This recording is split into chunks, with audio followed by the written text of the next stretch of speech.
경증 환자가 3차 상급종합병원에 몰리지 않도록 진료 체계도 바꿀 예정입니다. 3차 병원에는 반드시 2차 병원을 거친 뒤 갈 수 있도록 하고 응급실도 환자를 가려받는 방안을 검토 중입니다. 계속해서 조보경 기자가 보도합니다. 지금은 상급 종합병원 3차 의료기관의 진료를 받으려면 1차 의원급인 동네 병원이나 2차 중소병원에서 주는 진료 의뢰서가 있어야 합니다. 그런데 앞으로는 2차 병원을 반드시 거쳐야 가능해질 걸로 보입니다. 장기적으로는 결국은 이제 합리적 의료 이용, 상급 종합병원에는 중증, 응급과 관련되는 진료를 담당을 하고 2차 병원에서 상급 종합병원으로 가는 것은 의무화를 검토를 해 나가겠습니다. 만약 그렇지 않을 경우 건강보험 적용을 받지 못하고 환자가 진료비를 모두 부담해야 할 수 있습니다. 상급 종합병원 응급실 이용을 제한하는 방안도 검토 중입니다. 스스로 응급실을 찾거나 직접 구급차를 부른 환자의 경우 중증 환자가 아니라고 판단해 다른 병원으로 안내할 수 있다는 겁니다. 다만 이송된 환자가 응급진료를 받지 못하는 일은 없을 거라고 했습니다. 지금 이제 그 중증도를 분류를 해서 말씀드린 대로 상종으로 갈 환자, 또 중증도가 좀 상대적으로 덜한 그런 환자의 이송 체계를 현재 운영을 하고 있습니다. 정부는 전공의의 집단 이탈로 의료 공백이 길어질 걸로 예상해 건강보험에서 우선 2천억 원 가까이 투입하기로 했습니다. 다만 사태가 장기화되면 건강보험 재정에 적잖은 부담이 생길 수 있습니다. JTBC 조보경입니다. 정치권 소식으로 이어갑니다. 민주당 경선에선 어젯밤 또 비이재명계 의원들이 대거 탈락했습니다. 날이 밝자 이재명 대표는 경기도 양평을 찾아 서울 양평고속도로 특혜 의혹에 다시 불을 지폈습니다. 당내 공천 갈등만 부각됐던 선거 구도를 정권 심판으로 본격 바꾸겠다는 걸로 보이는데 먼저 최규진 기자가 보도합니다. 이재명 대표는 서울 양평고속도로 특혜 의혹이 국정농단의 대표적인 사례라고 비판했습니다. 윤석열 정권에 특혜를 제공한 책임자들이 오히려 꽃길을 가고 있다며 총선에서 책임을 물어야 한다고 주장했습니다. 왜 백지화하는 것입니까? 정말 제가 어제 표현하면 안 되지만 뭐 먹어라 이런 겁니까? 한번 반대했으니까 너네 한번 혼나봐라 그런 것입니까?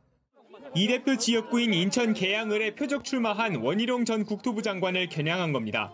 원희룡 국토부 장관은 책임을 지기는커녕 국회의원 출마한다고 떠났습니다. 분명하게 책임을 져야 할 것입니다. 노선 변경을 함께 논의했던 김성교 전 국회의원 반드시 책임져야 합니다.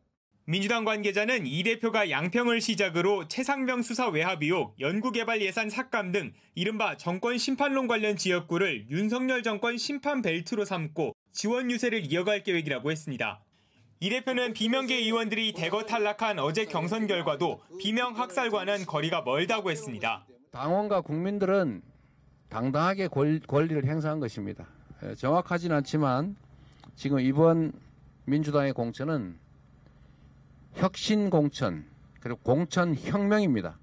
원희룡 전 장관은 양평 고속도로가 사골이냐면서 재탕, 삼탕도 모자라 이제는 허위 사실까지 넣어서 우리고 있다고 비판했습니다. JTBC 최규진입니다.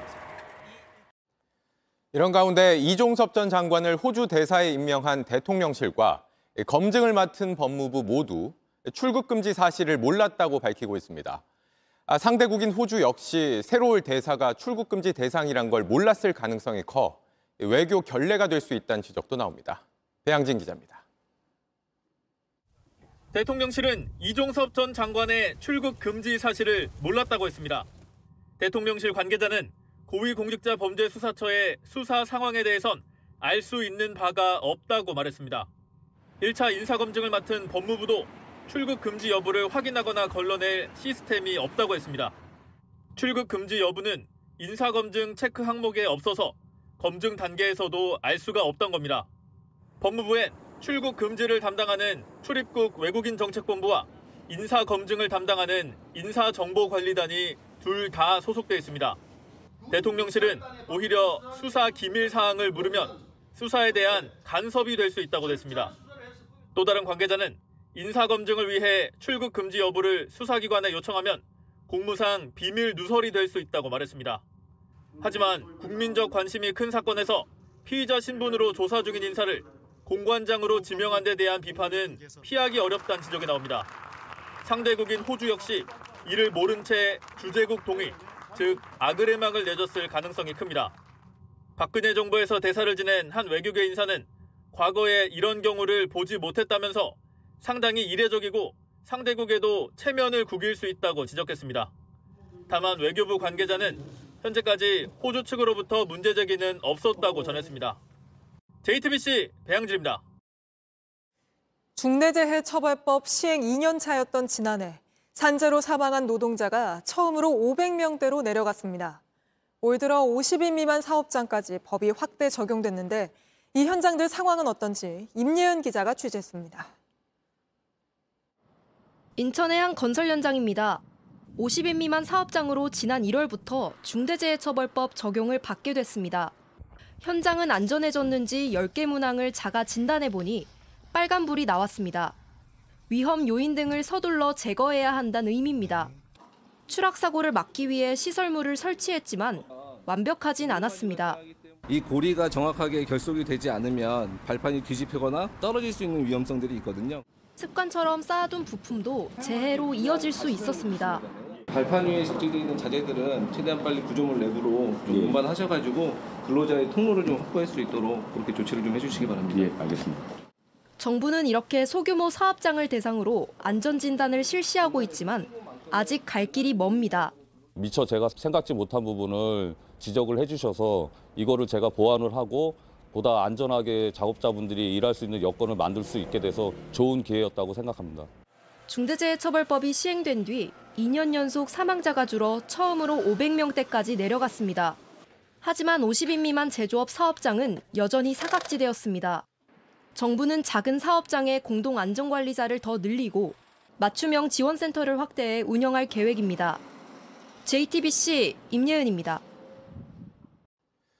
영화로도 만들어진 바비 인형이 모레 65주년을 맞습니다. 세계적인 인기를 얻었지만 동시에 미의 기준을 왜곡한다는 비판도 끊이지 않았는데 이 때문에 바비도 변화를 거듭했습니다. 이선화 기자가 정리했습니다. You can be anything. 올해 65살을 맞은 바비는 무엇이든 될 수 있다는 철학에 맞춰 진화해왔습니다. In the toy industry, the average life cycle for a brand is about 5 years. So for Barbie to be celebrating her 65th is a really big deal. And of course, what makes her endure is that she's more than a doll. 파란 눈동자의 금발머리, 키 29cm의 잘록한 허리.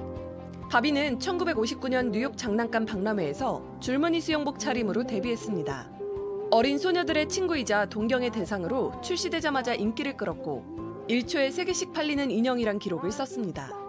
10대 시절 바비를 가지고 놀던 소녀들은 어느덧 70을 넘겼지만 바비의 인기는 여전합니다. 하지만 그만큼 논란도 많았습니다. 바비가 처음 생산됐을 당시의 설정은 10대 패션 모델이었는데 아름다움의 기준을 왜곡하고 제한된 직업으로 성고정관념을 고착화했다는 겁니다.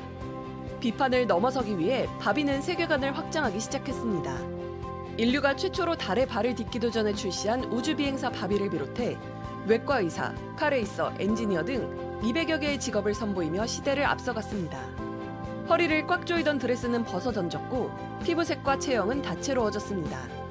휠체어를 타거나 의족을 착용한 바비를 내세워 장애인과 비장애인의 경계를 무너뜨리기도 했습니다. 그야말로 모든 여성이 바비가 된 겁니다. The work that we did to go on a path to make Barbie the most diverse doll line on the marketplace is something that touches me personally, and seeing the impact in the world is incredible. 선망의 대상에서 공감의 대상으로 다시 태어난 바비. 65년 바비의 인생사에는 우리 시대가 요구하는 여성상이 담겨 있습니다. JTBC 이선아입니다. 안녕하세요. 뉴스룸 앵커 한민용입니다. 오늘도 JTBC 뉴스룸을 시청해주신 여러분 고맙습니다. 오늘 저녁에도 뉴스의 현장에서 찾아뵙겠습니다.